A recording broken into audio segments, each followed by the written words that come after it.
falava Samoa, ai alo mai o se whaapoponga whaile nei o lau Samoa Taulogologo. Tomo atu ia tātou tala, o le tāua le nofo sao ni uni i teimi uma, o le whaamua mua, ma le mauti noa o le tali atu, o le manu lau tile o se polkalame whaalau iloa, o loo whaanga solo le vai aso nei, le motu te le sala whai, e peo na ngālu lue ai le ofiso wa ai tau, o le ofiso tine mō, manisi o paanga, o se atoanga le nei o le ripoti. O le una ia pea le silafia ma le lo tātou tangata. I ngai o inga mata penanga e tali atuai a fia ngā swinga o ngongo le tau. Ma whaalawe lawe whaale nātura. Le sini au tūle o se polkalame whaalawi lo o whaanga solo le vai aso nei. Inisio a fio angai le motu i sala whai. O lea polkalame tāua lo whaatautai a lea le ofiso wa ai tau. Whaapele langolanga sua le ofiso tine mu ma whaalawe lawe tutupu whaafua sei. Panisio pa anga lo o anga le lei. A wale una i o lea whaamoe moe tāua. Polkalame i whakasolo te mini. O ngaruenga fu i masani ma matu ngalurui ma paanga masani. Le whaatino i whaalawi loa fu i la ia le matu sao le ofisa wa ai tau i te mitu po i whaalawi la whanatu. O le hale me tau na whai i te mitu po i le tsunami o hame tau na whai te mitu po i le whami ka pena. Le ala o whatu a toi a mata fu i ngaruenga ni tau sang. E whakua uma ia le wawao pio na whenga i mata tau tunu. Ia, o le foi la o mola wano e toi whaanga solo ia polkalame. O le polkalame whaalawi lolo o whaanga solo, saunoa a whaese, e le o se polkalame e fou, o le polkalame wa lewa na whaanga solo e tau sanga taitasi, na ia sanga una ia i pea le nofo sila fia si o tātou watu nuu, i tapenanga e ao na whai, pea o ina whisanga i tātou ma mala whaale nātura. O polkalame e le o ni polkalame fou, o le whana ngaru e ia, ia le ofisa wa ai tau, matanga luenga ma paanga masani tau whai ai ia no whamana malama ia tatu tangata. Me se anu i tu. Te leo o whautuanga whuntu ina mai te leo o taimi. Pe whōringa whuina e tau le manino, e whauinganga o isi, a whamtaranga o watu le ofisa. Pila sa tau whai ala e ngā lue vo i rea fsota i ma mese i la tau le whia ngai ma le lawea i mua response agencies. Le la e tā ua ale tūranga le whaalawi loa, ngā ruenga whaalawi loa le whangaso. O le vai aso watuana i atu sa asia i le polkalame whaalawi loa le nei, a fio anga le atu whanga loa. Peta i o le vai aso nei lea whaamoe moe te tau na whaasopolia i nuu whirwhilia o le motu tele i sa la whai. O le polkalame masanio na ngāru loe so tau awa i nisi o mtanga luenga mwhaala potupatonga le mālo. Whaapea manisi o whaala potupatonga tuma oti. Ma o le ofisa o le tine mu. Lea o lo ota ia le ngā solonga le polkalame o lo wha ngā solo i le motu tele i sa la whai. O le taimi nei o le mautu o le polkalame le e whaisawa i o le taita i le ofisa fuimu o sa fisa. Ai pe o tembi o sola sa matonga lua uma maisi matanga luenga pe le Red Cross ma la vaina o le sa ma lue o le extra ma pokala ma isi kere ia ngai fala tonga malo. O le nau ta inga ma whaamoe moe o lo ngā lulue ai le ofiso wa ai tau. Ma le ofiso tine mu manisi o pa anga o le nei polkalame. Na ia maue tangata umo Samoa le tomai ma le anga waa. Ma whai o na tali atua i te mitutupu ai whaanawe lawe whaale nātura. Lea whaana nai se kone mo lau Samoa Taulogologo. O whaamau tū mai fōia le ofiso wa ai tau. Le le ai o se tūlanga o no whaapole na isi o tātou watu nuu. I winga lolo wā masuinga o le tau o lo wa ai a pea. O se atelenga le nei o le ripoti. O winga lolo wa le tau saufiti ai Samoa il whai unga le vai aso tuana i atu. Ia o mai fōi le amatanga le vai aso nei. O se tue o no whaapole nai le atu nuu. Le ona tula i mai o ni matangi mani a whama lolosi. Peita i se whailoa inga lau Samoa Taulogologo ma le pulesini o le ofiso wa ai tau.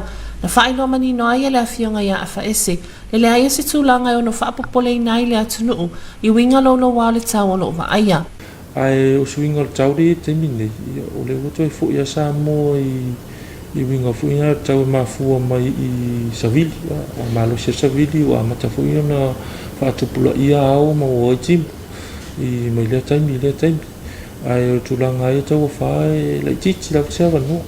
E ui isuinga o le tau inisi o taimi, peita isa unoa a faese, o toi fo ilama sa moilo na tau e masani ai, o nisi o winga lolo waiva aia inisi o taimi, e afua mai ta abilinga o sabili malolosi. Mo si le fia o le ua officially a ua whamai a ina rewai tau o wha, le sa wha umai a perila. Ia a fua fu ila e le tala sa tu ina atu se vai taimi o kitopa tau sangatea. Le sa valo ia i pea ma le tasi po le ai fu isia wha no a fia i sama. E o mai la taimi nei, e le se a wha me le una masina talu, e le i wha mawina se a wha. E ui ala o le ala wa umai vai tau wha, so o le avanoa e ono a fia i Samoa i sisi a wha mai le si ono masina ono mana maulalo lawa pa umolalo. O le Pasifika atoa wa whaasolo lava ina le leile tau, mai ui fo'i winga lolo wai nisi o taimi mata awilinga o sabili, pe tai e la ititi se avanoa e ono alia e ai se matangi po se a wha malosi, wa whaailoa fo'i le ofisa o wa ai tau mo le sirafia le atunuu, le iei o Samoa i le vai tau o le tua oloa, ma sabili to whaatau tau nisi o taimi. Ma ele o se tūlanga i ono whaapopole ina ai, le a whananai se kone mo lau Samoa tau nungulungu. O le tau tala ino tua o i whaavao malo Samoa, e pe ona whaailoa loa ia le taitai o le malo, o se whai unga wa tali sapaya nisi on mamalo lau tele o le atunuu, o se waainga le nei le ripoti mai ata putailo kiti ona. O le tau tala ino o pisi nisi ma whemalanga inga whaavao malo, e pe ona whaamautuina mai e le kapeneta, o se fiafianga tele lea i nisi o le mamalo o le atunuu mal au whai pisi nisi. E tu saima mata upu ua mai a whai unga whonoina e le kapeneta, matu ina aloa ia mai mo le mamalu o le atunuu. O ia nei Samoa i le tue te talaina ai o pisinisi maa unga le whanau. A mai se o le talaina o whemalanga ina whaamau malo i Samoa.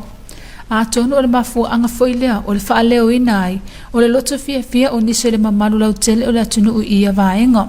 Samoa foi se avanoa e whaatala noa ina ai nisi o whai pisinisi a le atunuu i le aso. Malato whaaleo ina ai le anganga o le whawhatai i le malo. I nei tūlanga ua whaamatu ina mai e pei o na saunoa i aile susunga i aile tiana tō. I le tāua foi o le toe te talaina o le atunuu e pei o na iai i le vavao me le fitu vai aso. Ok, loa la vai au ia ua maanga ia foi lea whawhanga vai ai. Ona o leo ua o te loa ina ua maua o matata o atunuu i le whaamai. Ia ai ua ona o leo ua tala ia mlanga inga. Ia, mana ia au ngā koe nei taimi o nei fuafua mo tangata wheo ai ulewan ki asiasi i whafo ia masiasi mai tisi o tatou watinu ulewan no wala ma ainga ia a tamau ainga mana ia tamau ainga e maua mai i tangata mai whafo ia whapea kahanga alanga i whafo maua leo sosoani leo o tupe maua sosoani tausinga o whanai. O le susunga i aiona mita sa saunua fo i ma whaaleo ina, se whawhetai i le malo mo nei tūlanga. Mo i uko kala ia lawa, kau kiri ngapa mai whaamai, o la e kai mai whaamai nā koe kau kiri loko, la i ke mokua i wa kura kala o lawa, au koe o mai whaamai nā koe i rei o whaia, la i ro natanga koe me ke whaamai, ia whapai kiri lau o ngāma mo ka koe a kau mo, mo hoi le songa ka mawai, ia kai mo mai nā kau mo maki o rako, ia whawhai whamoi mai a koe le te iwa i te kumo Samoa. O le susunga i a Charles Tower, sa saunua foi ona o le vave apa mai o le malo i nei tūlanga, mo le au whai whatuanga ma le au whai pisinisi, hao toe a mata wha ngā solo ai le toe te talaina o pisinisi i nei taimi. Tana tatou wawao se maua ia tupe tausiei o nuku mai la me se whanau me se ia wharawelawe whai tonu nuku mai oi mole lelea ngā whawhatai mai tau panemia noa tāua le tai au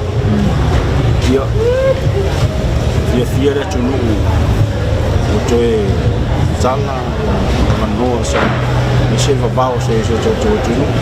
E ui ina leo tatalaina la wa ama whemalanga inga whawa malo mole nei taimi, e pei ona sila fiai o se tasi o tupetele ale atunuu, e maua mai i turisi mai e asiasi mai whafu, ai olo o iai lava le langona le au whai pisinisi la iti, e pei ona iai, Nisi o sui sa whaatara noa i le aso, e pei ona sau noa i aile susunga i atu o marawa pua le fui, mai la fio anga o poutasi i whale a lili, e le o le leitele sa tamau a inga, mo le nei taimi, ai o le tūlanga o le salaina o a lava a taunu o se awa noa le leifo i lea, e ngā lulua so o tau awa i le au whai pisi nisi la i ti o lo o whaataua fua o whatuanga, ma fua o whala au aina, ma whare tali maa lo, pe a o mai tu risi ma maua ai se si itanga ilo tatu ta mau a inga.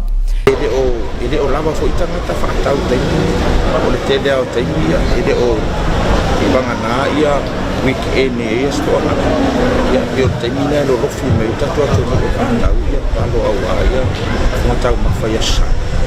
Ia tau tonu a tatala lo ia au kuso o rewa o matanga mai whafi. Na mawaro nena la pe ala stoa na i oso mo vai asa. Taptailo ki tiona, Molau Samoa, Taulogologo. O le aso atai au leo le afa manatu i nai Samoa ma le lalolangi atoa.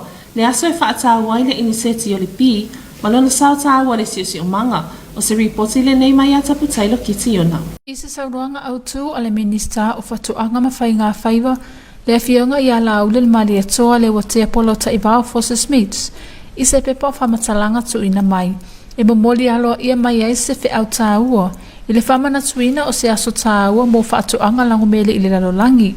Sa ia tāua ai o le nei aso, ua atoa i ai le 5 tausanga o whamana tuina le aso whapitua mō whaatuanga langomele i le lalolangi. O le patipatia ai la o le nei aso whapitua mō whaatuanga langomele i le nei tausanga o lo ave i ai le whamamafa, i le whaatinoina o whaalawiloa a wale no fosila fia o le atunuu, i le tāua o le whaasawina ma le tausia le lei o langomele. E lata i le iwa sulpasene o la au funga la au o lalolangi e wha moe moe lea i langomele mo le o lalelei. O langomele e wha moe moe tele i ai i le ngao singa o le hani, wha apea nisi o loa tau soifua maa lolo ina, ua mawhai o na ngao sia mai ai, ai maise o se ala ngā tupe maua moa tātou whai whatuanga. E ui la i le tele o neiva ainga tā ua, mo langomele ua whailo atu, e iei lava whaafitau li o lo whai lea malu i tau i le nei atina e. Ma ua matau ina i le tuu i titia o langomele, i le mo o mia mo le ola lei o la au. Ai tale tonu se manatu, e ao lava ina tātou pulupulu 5 whaatasi, e ala lea i le fausia o ni awala ma waa mo le una ia o le nei atina e. O lea whainga o le a mautino ai le mautau mafa pea o Samoa, ai maise o le tau mafa tatau matupe maua, mo tangata ai maise o lo nao ngā tele mo le siusi o manga. Tautaila ki tiona, Molau Samoa, Taulogologo. Ma le vainga le nei le talo le tau mo le ponei ma le aso atai au. Tala whalau Samoa sa whapoponga le neo lau tala tau mo le nea fiafi. Wa whautuanga mo te munga mawhalo whamawsia pia mo vainga o mo Samoa. Wa whaleo ngaina nei whautuanga sa whamawsia mo o ngā sami sauti. Vainga le tatalitia se vainga wa mawala lo ofitia i nei le atu no. Mai ata whawhanua le tau o se vainga whate ingo sa vilim ti munga lo i eipe sauti o Samoa. Mai afia i au mati mo inisio taimi. Tala tau mo lo whanua uma Samoa po nei e ta episola i timo mai mamafa e pupu inisio vaenga whapena i wilam whaititili o lo iai. Mo le sfareina le ata ulu wawasola i timo i taimi al tai au. Tala tau mo o ngasami matu po nei e angil waitu e lau e luas funga tolu 10 kilomita le tu la e pu o mfata utau savili i timo ngalo tasi tismalima nga 2 mita. Vaenga saute e angil e tua o loa anga ile mta upolo e lua 5 kilomita le tu la e puo mfata tau savili te munga o ngalue luanga lua tesmalima mita. Amela sa tae au le angi savili mta polu e suli mga lua 5 kilomita li tulai o ngā sami matu. Ai lua sifurunga tolu 10 kilomita li tulai vai ngai sauti. O ngadu tasi tesmalima nga lua mita. Talan tayo la pele ele mantai lu sultolo minute te tolu lua veao, sultu i mato sfulu minute le sfulu. Pele ele sfultolo minute te elfale fiafi on te sultu ilo le tai tolu sufitu minute smata silpo. La so alla tayo te lus fulu minute fitu famu mo te fulu minute te ele ono le fiafi. La tala tayo le nasa mo le ne fiafi session fa poponga le so tayo ma le poto fa sefu. Ma le afaisi ngā tātou malolonga pupu o na tataliu mai lea molanga ngana fa Britania. Your TV2 News will be right back after this short commercial break.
Ina o sa tia lo tato atunu el wha mai ma tau tia el COVID-19 fulmaleiva o suia leo langa sa masani ai tangata o le telo ngā luanga sa masani ai o le mawhai ana whatino o na popole ma le atu atu vale i le wha longo atu i a fianga o le wha mai Ato manatu i le taimina a matai o na o mai tala i le matautia o a fianga o le COVID-19 se fulu iwa.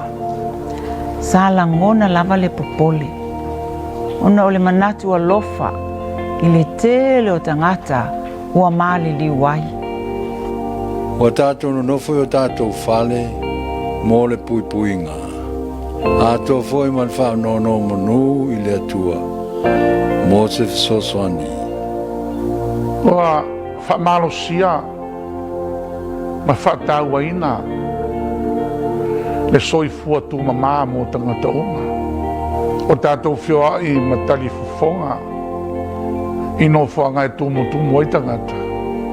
Sa tau sa ili se fufo le nei whamai a le tala fia. O lea ua maua le vai fufo. O le mea la lea Samoa e. Aua ne i tātou tali tuali maina, le nei vai fufo o tātou maua. Ai e sapaia ma le loto whaafetai i le atua. E ala i le whaia o lo tui pui pui. Aua ne o tātou mele i le mea alofa mai le atua. I nei e pui pui a uma si o tātou atunu. O whautuanga alofa o tangata. O lo tātou malo a papa mo lo tātou surfainga. Whai sou tui pui pui. Tautua nā maoi, aua i te masaro salu.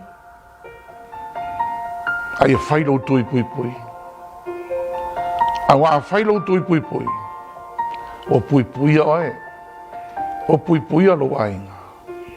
O pui pui a fo i lo tātou atunu o Samoa.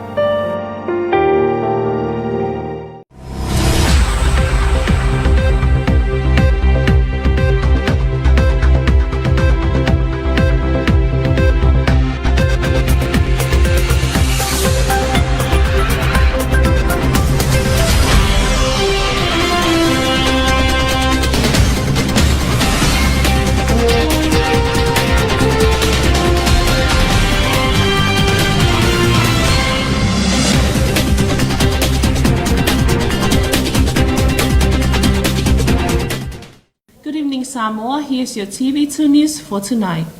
Leading our bulletin, Always Ready, Always First, Always There is the theme for this week's Carry Out Awareness program done by the Meteorological Office and the Samoa Fire Emergency and Services Authority in Savaii. Here's more on this report. Always Ready, Always First, Always There is the theme for the Samoa Meteorological Office together with the Samoa Fire and Emergency Service Authorities carry out awareness activities and presentations in Savaii this week. The main purpose of the program is for awareness of the community. So we work together with our relevant partners and stakeholders. At this time we are working with the SAFIS, the Samoa Fire and Emergency Office, as well as the police. So the main aim is to build awareness of the communities, particularly those who live in the rural areas, so that they become aware of what's information that's coming out of the Met Office in terms of how to read, how to understand, and what to do when we give out information, or warning or advisory.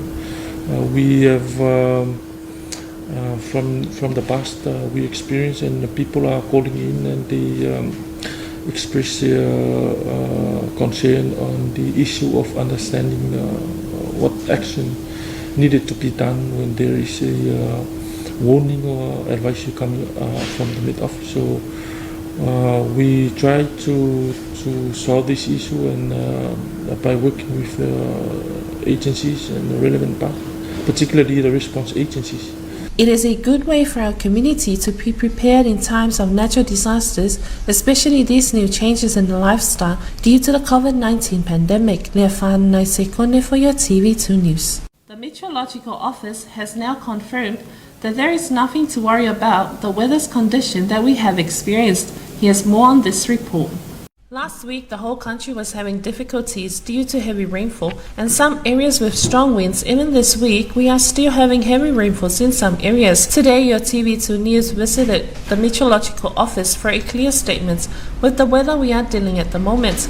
He clearly stated that there is nothing to worry about the weather situation we have seen. We are now in the dry season. The opportunity of having cyclones is very low at this time, not only Samoa but the Pacific as well.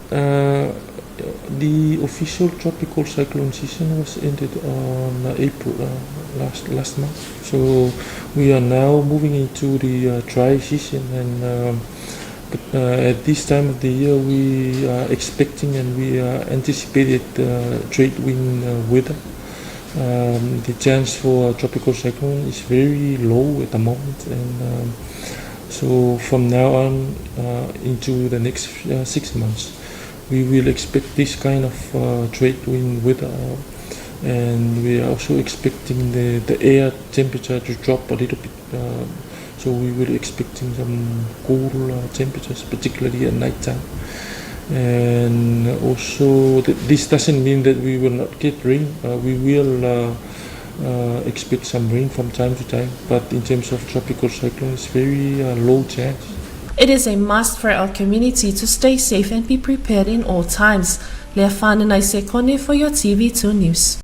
The reopening of our borders, which has officially announced by the government's leader, was a decision that is much supported by the public, especially the business owners. Here's more from Taulogologo. The reopening of businesses and borders, as confirmed by Cabinet, is a great pleasure for some members of the public and the business community. After more than 2 years of strict borders closures, Samoa has announced it will open up to the world in August or September this year. In a special address to the nation on Monday night, Prime Minister Faamisionare said rising COVID-19 vaccination rates were part of the decision. There was an opportunity to interview some of the small business owners today, and they expressed their gratitude to the government for these releases, as noted by Letiana To'o on the importance of reopening of businesses and borders soon. And she mentioned that the government did the right decision because while Samoa was locked down for 7 weeks, the economy was down. Also, them as business owners, they needed money for their family supplies and for their children. In accordance with the announcements released by the Cabinet and officially submitted to the public, Samoa is now in the process of reopening businesses and schools for children, as well as reopening of borders to Samoa.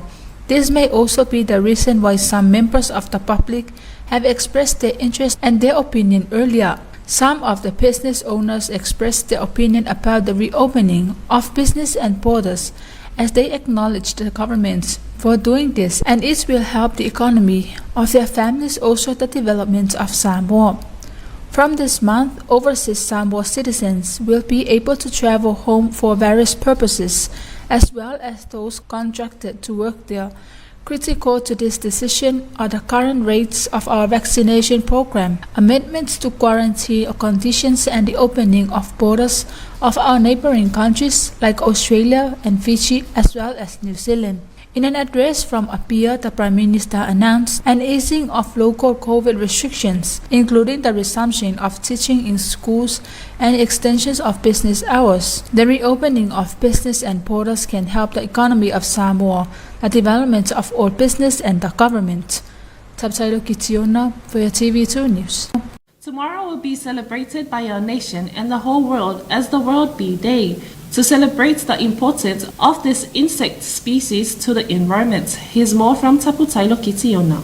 The Minister of Agriculture and Fisheries, Honorable Aulele Malietoa Lewatia Taiva Foster Smith, stated a message on a press release today for the World Bee Day on 20th of May 2022. On the 20th of May every year since 2018, the World Bee Day is celebrated around the world. This year's theme focuses on raising and spreading awareness of the importance of bees to our food systems and means of addressing and minimizing threats for the survival. World Bee Day 2022 is on Friday. Bee Day celebrations raise awareness about the threats to pollinators like bees by human activities. In December 2017, the United Nations approved this day, and the first World Bee Day was celebrated on Sunday, 20th of May 2018. In the current year 2022, the 5th observance of this special day is taking place. World Bee Day theme 2022 is Bee Engaged, celebrating the diversity of bee and beekeeping systems. By this theme, the United Nations focused on the importance of wide variety of bees and threats of protection to bees, other pollinators and beekeepers. The UN also urged upon beekeeping systems awareness and the importance of bee-delivered products.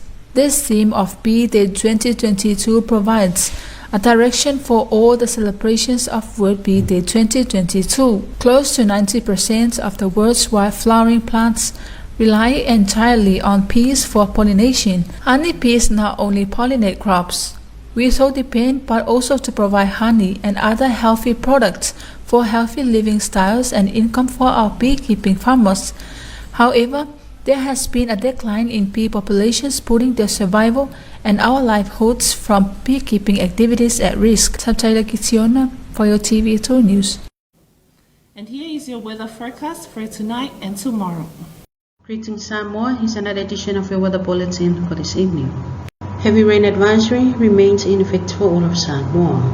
Marine advisory that was previously in effect for southern waters is now cancelled. Latest satellite imagery indicates low to mid-level clouds currently affecting the islands. From our weather map, a convergence zone remains south of Samoa. Associated clouds and showers affect the group at times. Forecast for tonight, scattered showers with brief heavy falls at some areas and thunderstorms possible. For Friday, some isolated morning showers. Forecast for the marine tonight, northern waters, northeast winds of 20 to 30 km per hour, poor visibility and gusty winds and showers, waves of 1.5 to 2 meters. Southern seas, southeast to east winds of 25 to 35 km per hour, poor visibility and gusty winds and showers, waves of 2 to 2.5 meters. And for tomorrow, easterly winds of 15 to 25 km per hour for northern side and 20 to 30 km per hour for southern seas, waves of 1.5 to 2 meters. And the timetable, low tide will be at 23 minutes past 3 early morning. Tide expected to be high at 18 minutes to 10 tomorrow morning. Low tide at 13 minutes past 4 in the evening, and high tide again at 27 more minutes to 11 at night. Sun will rise tomorrow 20 more minutes to 7 in the morning and will set at 6 minutes past 6 in the evening. And that is all we have for you this evening, Samoa. Until tomorrow, good night. And that is the conclusion of your TV2 news for tonight. We'd like to acknowledge the continuous support of the Samoa Water Authority. Maole fai unga le nalo Samoa Taulogologo mo le nei afiafi, ma mole le whaafitaitele le pulenga o le swawai mo le langolango ina lau Samoa Taulogologo. Manu ia tele le afiafi, tō whāsoifua.